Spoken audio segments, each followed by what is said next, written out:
Esiet sveicināti, mīļie ticības brāļi un māsas Jēzu Kristu. Ir atkal prieks atgriezties Izrēlā pēc 6 gadiem. Un šodien šeit staigājot pa Jeruzalem, es skatos, kā jau tas mēdz būt, un jūs daudz esat bijuši Izrēlā, Jeruzalemē, kad ir klinšainas vietas. Un es atcerējos līdzību par klinti un par smilti. Es gribu mums visiem atgādināt, ka ir svarīgi savu ticības dzīvi būvēt nevis uz smiltīm, bet uz klints, ja kā mēs ticam Dieva vārdu.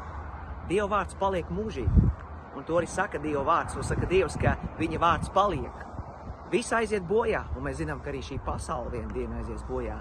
Un vienu dienu Jēzus nāks pēc savas līgavas, viņš nāks pēc savas draudzes, viņš atklāsies savai tautai Izrēlai, un mēs viņam iesim pretī. Bet līdz tam mums ikvienam ir savu ticību jābūvē uz klints, un tas ir Dieva vārds. Un lai Dievs dod, ka mēs neatkāpamies no šīs patiesības, stāvam uz klints, un mēs redzēsim, kā mūsu ticība pastāvēs arī grūtībās un pārbaudījumos. Lai Dievs jūs bagātīgi svētī un sveiciens jums visiem no Jeruzalemes.